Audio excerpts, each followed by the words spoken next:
3D फ्लावरसाठी पेटल बनवत आहोत आपण. तर पेटलसाठी सगळ्यात अगोदर इथं मार्किंग करून घ्यायची आहे. मार्किंग करताना पेटलची जी साईज असेल म्हणजे तिची लेंथ वगैरे काय हवी आहे यावर देखील व्हिडिओ पाहिजे असेल तर नक्की कमेंट करा. आता इथं आपण डायरेक्टली स्ट्रेसिंग करून घेतलेलं आहे पेटलचं. त्याबरोबर नायलॉन जरी थ्रेड इथं यूज करायचं आहे जेणे की चेन स्टिचेसची आउटलाईन घ्यायची आहे. स्टार्टिंग करताना खालच्या साईडने घेतली आहे आणि चेन तुम्हाला जेवढ्या जवळ जमतील तेवढ्या जवळ करायचा प्रयत्न करा.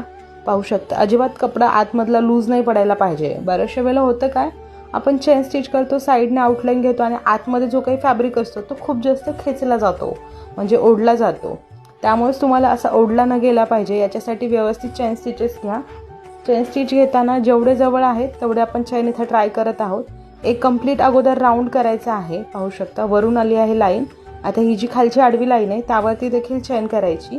एक चेन स्टिच कंप्लीट झाली, नॉट दिली. तुम्ही नॉट न देता पण सेकंड राऊंड कंप्लीट करू शकता, बट इथे मी नॉट देऊन दाखवली आहे. नॉट दिल्यानंतर परत सेकंड राऊंडला स्टार्ट करायचं. सेकंड राऊंड देखील याच पद्धतीने करायचा आहे. हा असेल 3D फ्लावरचा बेस जो की आपण आता आज तयार करत आहोत. याच्या पुढच्या व्हिडिओमध्ये आपण पाहणार आहोत त्याच्या आतमधलं फिलिंग किंवा लोडिंगचं वर्क कशा पद्धतीने करायचं हे देखील आपण पुढे व्हिडिओमध्ये पाहूच. आता इथं डबल चेन झाली, थ्रेड कट करून घ्यायचा. थ्रेड कट केल्यानंतर आतमध्ये बीट्स